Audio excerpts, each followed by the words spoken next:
ರಾಮಣ್ಣ ತಲೆಯ ಮೇಲೆ ಬಟ್ಟೆಗಳನ್ನು ಹೊತ್ತು ಹಳ್ಳಿಗಳಿಗೆ ಹೋಗಿ ಮಾರಿ ಬರುತ್ತಿದ್ದ. ಒಂದು ದಿನ ರಾಮಣ್ಣ ಬಟ್ಟೆ ಮಾರಲು ಪಕ್ಕದ ಹಳ್ಳಿಗೆ ಕಾಲ್ನಡಿಗೆಯಲ್ಲಿ ಹೊರಟಿದ್ದ. ಅರ್ಧದಾರಿಯಲ್ಲಿ ಹುಡುಗರಿಬ್ಬರು ರಾಮಣ್ಣನನ್ನು ನಿಲ್ಲಿಸಿದರು. ಆ ಹುಡುಗರು ಬಹಳ ಚತುರರಾಗಿದ್ದರು.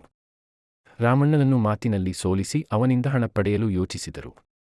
ರಾಮಣ್ಣನೊಂದಿಗೆ ಮಾತಾಡುತ್ತಾ ಪಂದ್ಯಕ್ಕೆ ಆಹ್ವಾನಿಸಿದರು. ಪ್ರತಿಯೊಬ್ಬರೂ ತಮ್ಮ ಸಾಹಸದ ಬಗ್ಗೆ ತಿಳಿಸಬೇಕು. ಯಾರು ಸಾಹಸವನ್ನು ನಂಬುವುದಿಲ್ಲವೋ ಅವರು ತಮ್ಮಲ್ಲಿರುವ ಹಣವನ್ನಾಗಲಿ ಇಲ್ಲವೇ ವಸ್ತುವನ್ನಾಗಲಿ ದಂಡದ ರೂಪದಲ್ಲಿ ಕೊಡಬೇಕೆನ್ನುವ ತೀರ್ಮಾನಕ್ಕೆ ಬಂದರು. ಮೊದಲನೇ ಹುಡುಗ ಹೇಳಿದ, ನಾನು ತಾಯಿಯ ಗರ್ಭದಲ್ಲಿದ್ದಾಗ ತಾಯಿ ಮಾವಿನ ಹಣ್ಣನ್ನು ತಿನ್ನಬೇಕೆನ್ನುವ ಆಸೆಯನ್ನು ತಂದೆಯ ಬಳಿ ಹೇಳಿದಳು.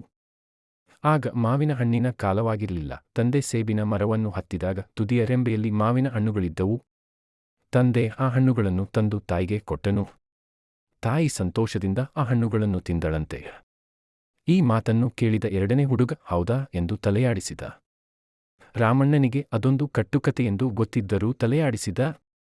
ಎರಡನೇ ಹುಡುಗ ಹೇಳಿದ ಕತೆ ಹೀಗಿತ್ತು. ಒಂದು ದಿನ ನಾನು ನದಿಯಲ್ಲಿ ಮೀನು ಹಿಡಿಯಲು ಹೋದಾಗ ಒಂದು ಮೀನು ಸಿಗಲಿಲ್ಲ. ಕೊನೆಗೆ ದೊಡ್ಡ ಗಾತ್ರ ಮೀನು ಸಿಕ್ಕಿತು.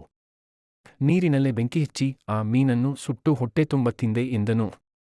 ಆಗ ಮೊದಲನೇ ಹುಡುಗ ತಲೆಯಾಡಿಸಿದ. ರಾಮಣ್ಣ ಇಷ್ಟವಿಲ್ಲದಿದ್ದರೂ ತಲೆಯಾಡಿಸಿದ. ಈಗ ರಾಮಣ್ಣನ ಸರದಿ. ನಾನು ಹುಡುಗನಾಗಿದ್ದಾಗ ನಮ್ಮ ಮನೆಯ ಹಿತ್ತಲಲ್ಲಿ ಒಂದು ಹುಣಸೆ ಸಸಿಯನ್ನು ನೆಟ್ಟೆನು. ಮರ ಬೆಳೆದಾಗ ರೆಂಬೆಗಳು ಇದ್ದವು. ಎಲೆಗಳಿರಲಿಲ್ಲ. ಪ್ರತಿ ರೆಂಬೆಯಲ್ಲಿ ಒಂದೊಂದು ಹಣ್ಣ ಮಾತ್ರ ಇತ್ತು. ಆ ಹಣ್ಣುಗಳನ್ನು ಕೀಳಲು ನಾನು ಮರ ಹತ್ತಿದಾಗ ಇಬ್ಬರು ಹುಡುಗರು ಕೂತು ಆ ಹಣ್ಣುಗಳನ್ನು ತಿನ್ನುತ್ತಿದ್ದರು. ರೆಂಬೆಗಳಿಗೆ ಹತ್ತಿ ನಾನವರನ್ನು ಸೇವಕರನ್ನಾಗಿ ಮಾಡಿಕೊಂಡೆ.